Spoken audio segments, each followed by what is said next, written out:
Quem foi o verdadeiro Robert Oppenheimer, criador da bomba atômica? O desenvolvimento da bomba atômica fez com que o cientista americano Robert Oppenheimer se tornasse um destruidor de mundos. Eram as primeiras horas do dia 16 de julho de 1945. Robert Oppenheimer esperava em um bunker de controle por um momento que mudaria o mundo. A cerca de 10 quilômetros de distância dali, ocorreria o primeiro teste de uma bomba atômica do mundo, o chamado Teste Trinity, nas areias brancas do deserto de Jornada del Muerto, no Novo México, Estados Unidos. Oppenheimer era o retrato da exaustão nervosa.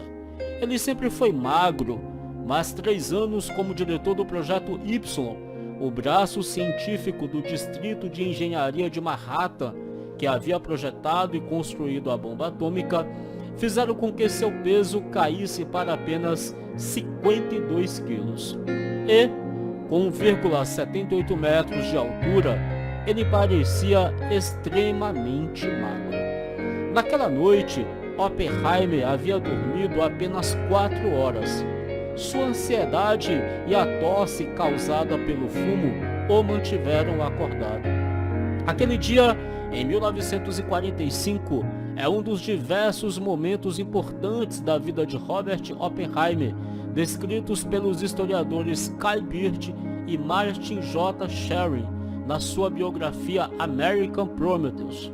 Oppenheimer, o triunfo e a tragédia do Prometeu americano, editora Intrínseca, 2023, publicado em 2005. O livro foi a base do novo filme biográfico Oppenheimer, que estreia no Brasil e nos Estados Unidos em julho deste ano, em julho de 2023. Nos minutos finais da contagem regressiva, segundo Bird e Sherry, um general do exército observou o estado de espírito de Oppenheimer bem de perto. O Dr. Oppenheimer ficou mais tenso quando soaram os últimos segundos. Ele mal respirava. A explosão ofuscou o Sol, com potência equivalente a 21 mil toneladas de TNT. Aquela foi a maior detonação já observada. Ela criou uma onda de choque que foi sentida a 160 quilômetros de distância. Enquanto o estrondo tomava conta do cenário e a nuvem em forma de cogumelo subia no céu, a expressão de Oppenheimer ficava relaxada, em sinal de tremendo alívio. E, minutos depois, seu amigo e colega Isidro Haber pôde observá-lo à distância. Nunca esquecerei seus passos. Nunca esquecerei a forma como ele saiu do carro, contou ele. Seu andar era como no filme Matar ou Morrer, empertigado daquela forma. Ele havia conseguido. Em entrevistas concedidas nos anos 1960, Oppenheimer acrescentou ainda mais seriedade à sua reação. Ele afirmou que nos momentos após a detonação, veio à sua mente um verso do Bhagavad Gita, o livro sagrado do hinduísmo. Agora eu me tornei a morte, o destruidor de mundos. Nos dias que se seguiram, seus amigos relataram que ele parecia cada vez mais deprimido. Robert ficou muito quieto e ruminando durante aquelas 2 semanas, relembrou um deles, porque ele sabia o que estava para acontecer. Certa manhã, ele foi ouvido lamentando em termos condescendentes o inevitável destino dos japoneses. Aquelas pobres pessoas, dizia ele. Mas, poucos dias depois, ele estava novamente nervoso, concentrado e rigoroso. Em uma reunião com seus colegas militares, ele parecia ter esquecido tudo sobre aquelas pobres pessoas. Bird e Sharon relataram que, na verdade, ele estava concentrado na importância das condições certas para o lançamento da bomba. É claro que eles não devem lançá-la na chuva ou na neblina. Não os deixem detoná-las alto demais, instruía ele. A instrução colada nela é exatamente o certo. Não deixe que ela suba mais alto, ou o alvo não sofrerá tantos danos, dizia Robert. Quando ele anunciou a uma multidão de colegas o sucesso do bombardeio em Hiroshima, no Japão, menos de um mês depois do teste Trinity, um observador notou a forma com que Oppenheimer apertava e movia sua mão sobre a cabeça, como um pugilista vitorioso, tudo ao som de entusiásticos aplausos. Robert Oppenheimer, 1904-1967, era o coração intelectual e emocional do projeto Manhattan, que produziu a primeira bomba atômica. Mais do que qualquer outra pessoa, ele fez da bomba uma realidade. Seu colega Jeremy Bernstein trabalhou com Oppenheimer depois da guerra e ficou convencido de que ninguém mais poderia ter desenvolvido aquele projeto. Em sua biografia publicada em 2004, Portrait of an Enigma, Retrato de um Enigma em tradução livre, ele escreveu: se Oppenheimer não tivesse sido diretor em Los Alamos, o laboratório onde a bomba atômica foi desenvolvida, tenho a certeza de que, para o bem ou para o mal, a Segunda Guerra Mundial teria terminado sem o uso de armas nucleares. A variedade das reações de Oppenheimer que foram relatadas enquanto ele presenciava o resultado dos seus últimos trabalhos pode parecer desconcertante, sem falar na velocidade com que ele mudava de uma reação para outra. É difícil esquadrinhar em uma única pessoa essa combinação de fragilidade nervosa, ambição, grandiosidade e pessimismo mórbido, especialmente por se tratar de alguém tão instrumental para o próprio projeto que despertou essas reações. Beard e Sherry também chamam Oppenheimer de enigma, um físico teórico que exibia as qualidades carismáticas de um grande líder e cultivador da estética e de ambiguidades, segundo eles. Oppenheimer era um cientista, mas também, segundo descreveu outro amigo, um manipulador da imaginação de primeira classe. Pelo relato de Beard e Sherry, as contradições do caráter de Oppenheimer, as qualidades que seus amigos e biógrafos tiveram dificuldades de explicar, parecem ter estado presentes desde o início da vida.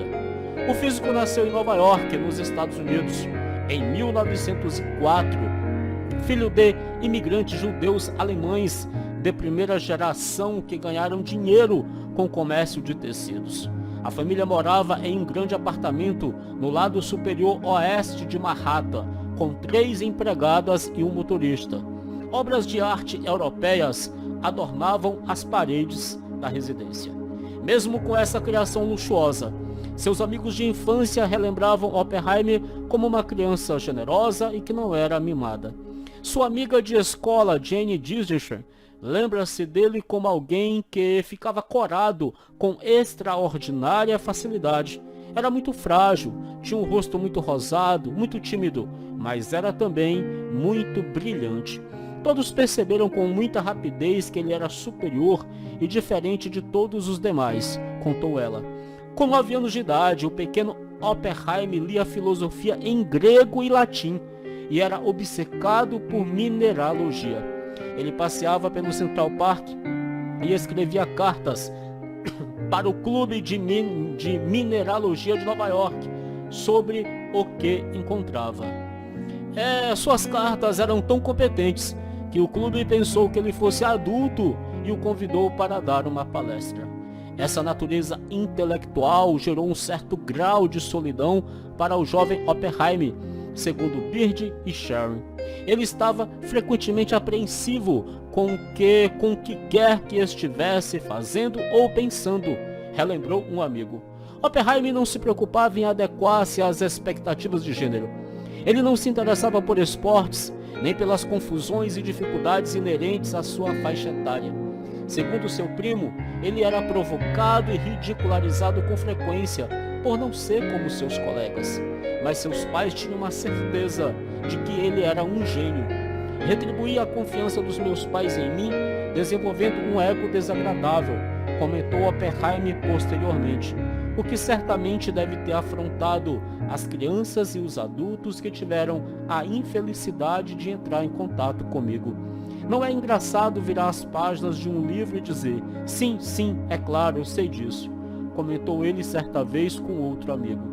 Quando saiu de casa para estudar química na Universidade Harvard, nos Estados Unidos, a precária estrutura psicológica de Oppenheim ficou exposta. Sua frágil arrogância e sensibilidade pouco disfarçada, aparentemente, tinham pouca utilidade para ele.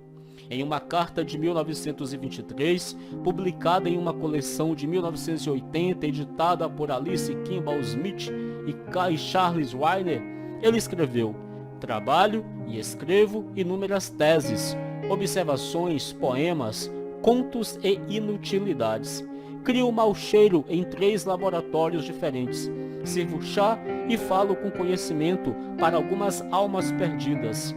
Saio no fim de semana para destilar a energia negativa na forma de risadas e exaustão.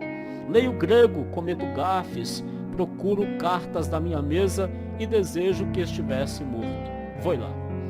Cartas posteriormente reunidas por Smith e o Weiner revelam que os problemas prosseguiram ao longo da sua pós-graduação em Cambridge, no Reino Unido.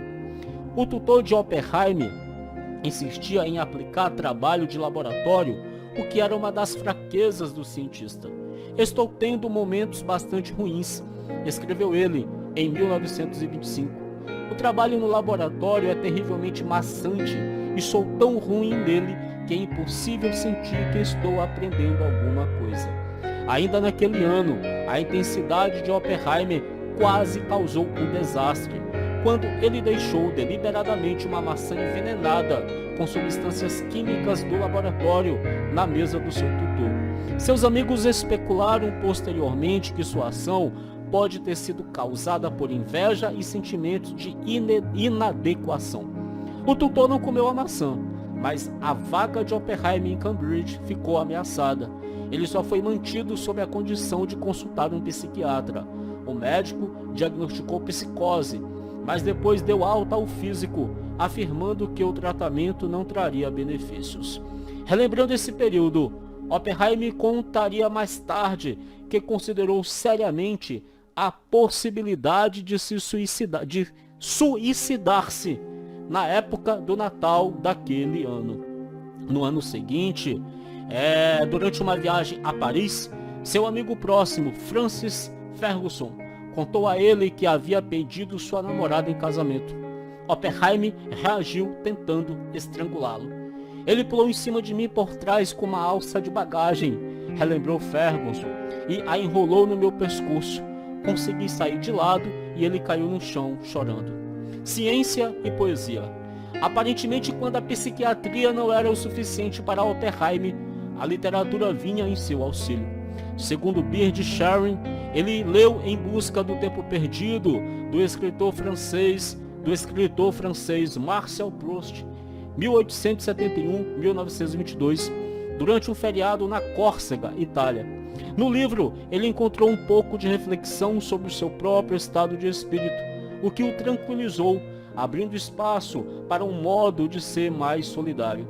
Ele decorou um trecho do livro sobre a indiferença aos sofrimentos causados, que é uma forma terrível e permanente de crueldade.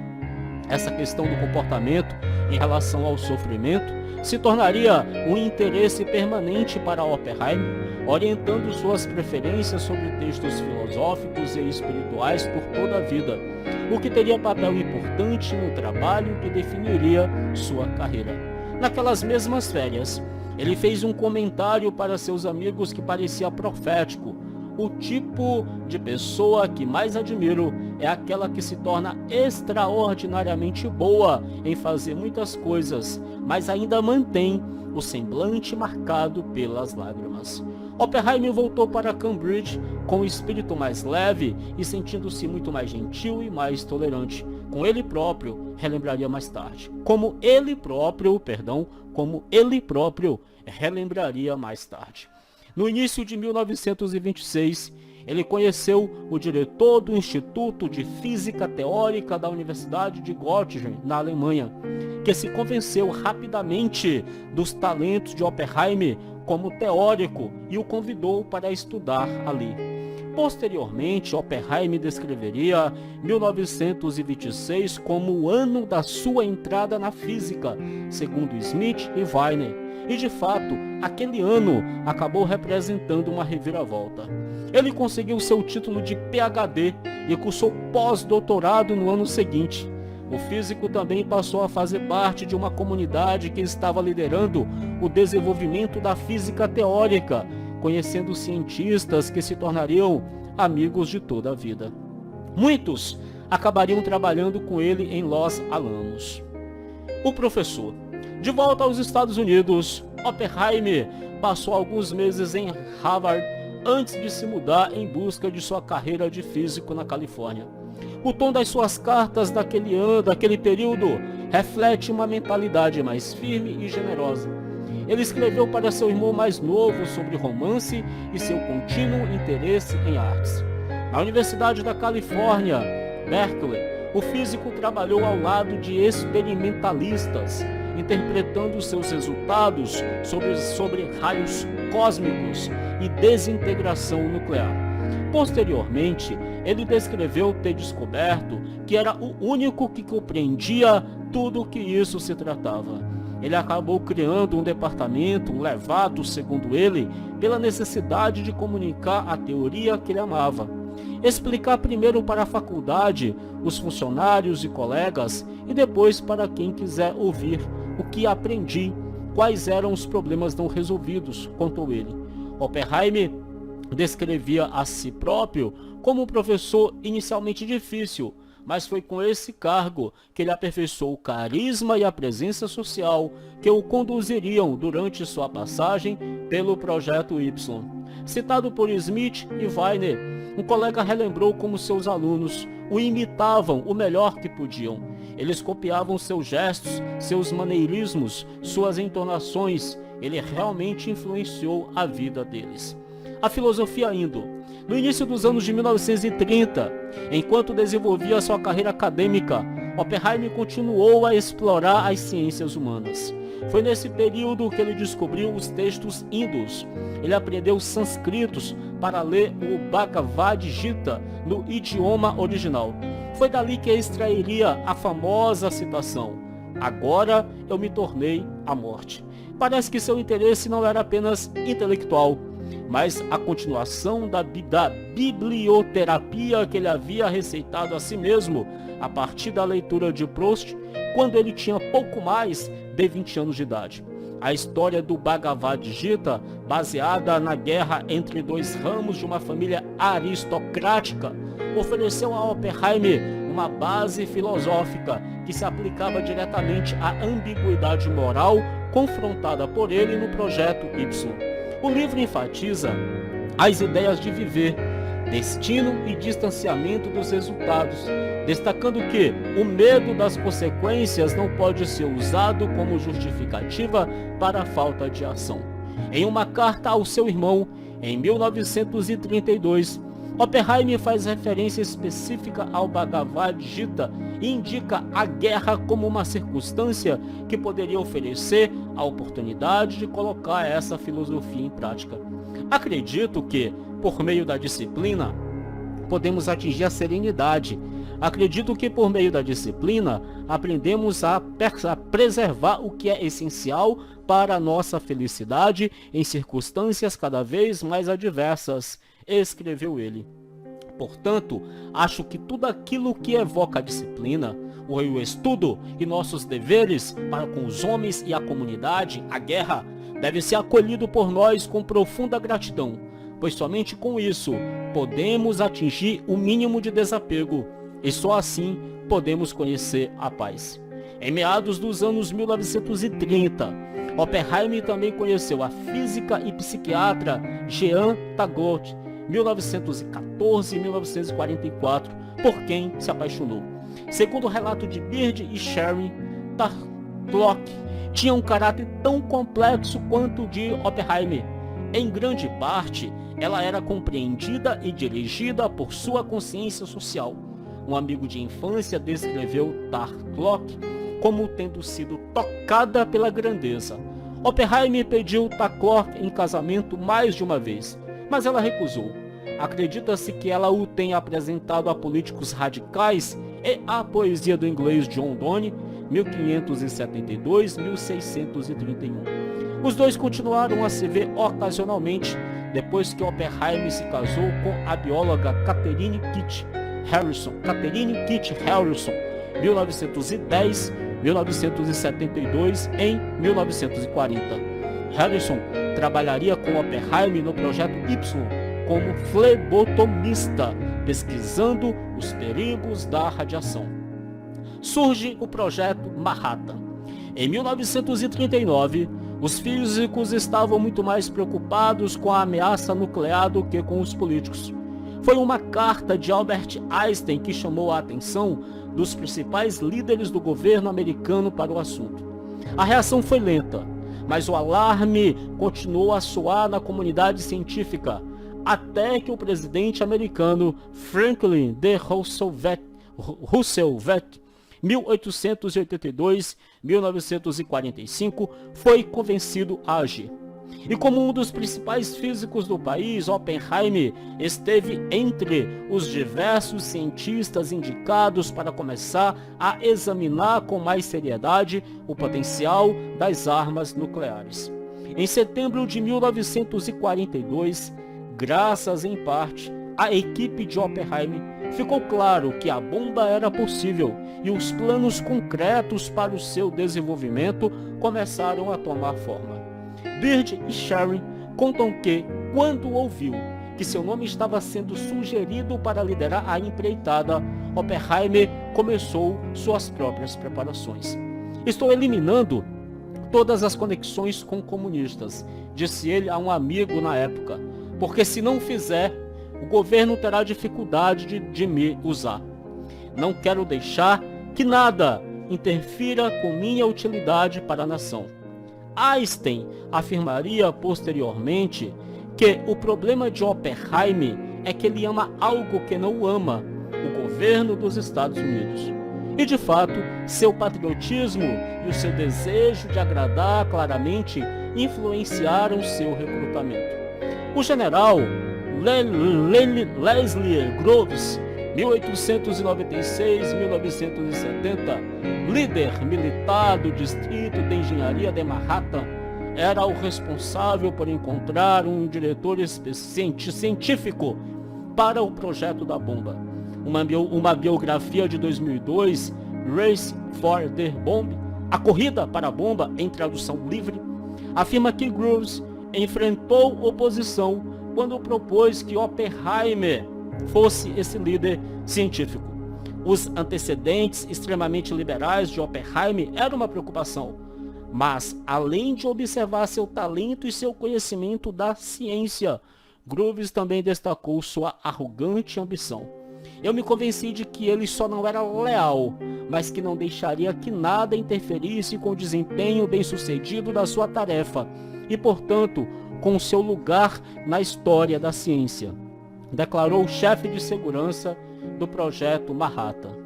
No livro The Make of the Atomic Bomb, A Fabricação da Bomba Atômica em tradução livre, de 1988, o amigo de Oppenheimer, Isidor Rabi, 1898-1988, é citado dizendo que esta era uma nomeação muito improvável, mas ele concordou posteriormente que havia sido um verdadeiro golpe de gênio da parte do general Groves. Em Los Alamos, Oppenheimer aplicou suas convicções interdisciplinares diferenciadas, da mesma forma que em outros lugares. Na sua autobiografia de 1979, White Little I Remember, o pouco de que me lembro, em tradução livre, o físico austríaco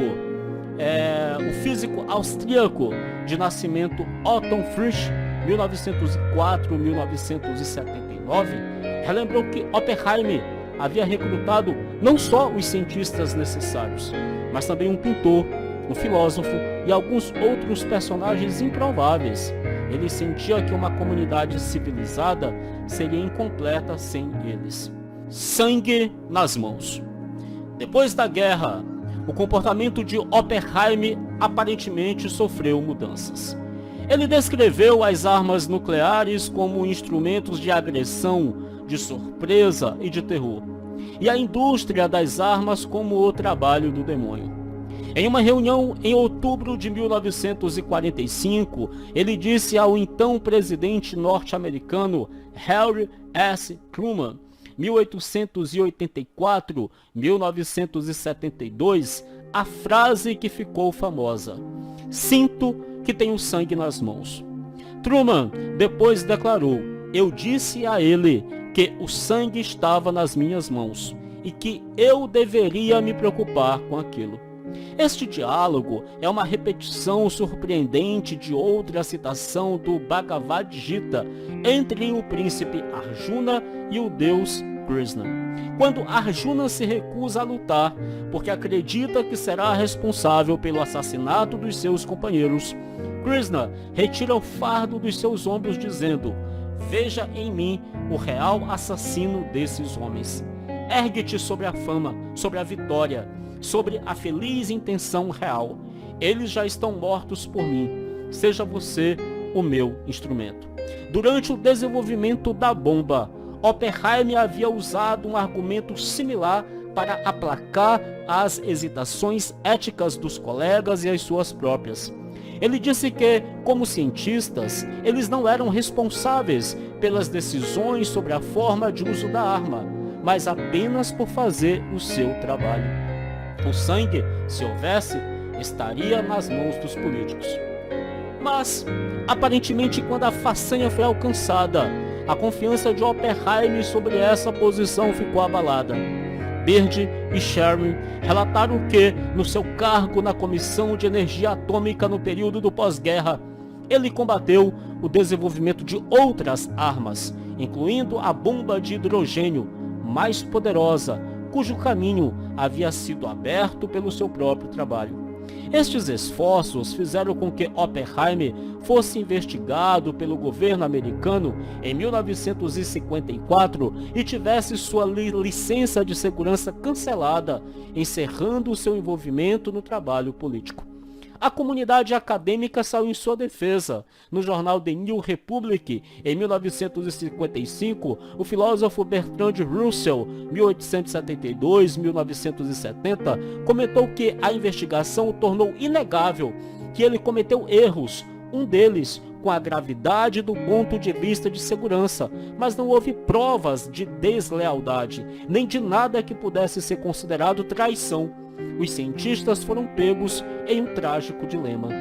Em 1963, o governo dos Estados Unidos concedeu a Oppenheimer o prêmio Enrico Fermi como gesto de reabilitação política, mas foi apenas em 2022, 55 anos depois da sua morte, que o governo americano reverteu sua decisão de 1954 de cancelar sua licença e reafirmou a lealdade do físico. Nas últimas décadas da vida de Oppenheimer, ele manteve expressões paralelas de orgulho pelas conquistas técnicas da bomba e de culpa pelos seus efeitos. Seus comentários também demonstravam resignação. Ele afirmou mais de uma vez que a bomba era simplesmente inevitável. Robert Oppenheimer passou seus últimos 20 anos de vida como diretor do Instituto de Estudos Avançados da Universidade de Princeton, nos Estados Unidos, trabalhando ao lado de Einstein e de outros físicos. A influência das ciências humanas. Em Los Alamos, Oppenheimer dedicou-se à promoção do trabalho interdisciplinar. Nas suas palestras, ele enfatizava a convicção de que as ciências exatas precisavam das humanas para melhor compreender suas próprias implicações, segundo Byrd e Sherman. Para isso, ele recrutou um grupo de especialistas em ciências humanas, que incluía estudiosos dos clássicos, poetas e psicólogos. Mais tarde, ele veio a considerar a energia atômica como um problema que superava as ferramentas intelectuais da sua época. Como disse ao presidente Truman, era uma nova força, revolucionária demais, para considerar a estrutura das velhas ideias. Em uma palestra de 1965, publicada posteriormente na coleção Common Sense, Senso Incomum, em tradução livre, de 1984, ele afirmou: ouvi de alguns dos grandes homens do nosso tempo que quando eles encontravam algo brilhante, sabiam que era bom porque tinham medo. Ao comentar sobre os momentos de descobertas científicas perturbadoras, Oppenheimer adorava citar John Donne: está tudo em pedaços, toda a coerência se perdeu. O cientista também admirava outro poeta inglês, John Keats, 1795-1821, que cunhou a expressão capacidade negativa para descrever uma qualidade comum nas pessoas que ele admirava. Quando o homem é capaz de enfrentar incertezas, mistérios e dúvidas sem qualquer sinal de irritação, depois de procurar por fatos e razões. Aparentemente, era algo que Russell estava descobrindo quando escreveu sobre Oppenheimer e sua incapacidade de ver as coisas com simplicidade. Uma incapacidade que não é surpreendente em alguém com um aparelho mental complexo e delicado. Quando descrevemos contradições de Oppenheimer, sua mutabilidade, sua contínua alternância entre a poesia e a ciência e seu hábito de desafiar as descrições simples, talvez estejamos identificando as próprias qualidades que possibilitaram a ele a busca pela criação da bomba. Mesmo em meio àquela importante e terrível tarefa, Oppenheimer manteve vivo o semblante marcado pelas lágrimas que ele havia previsto com pouco mais de 20 anos de idade.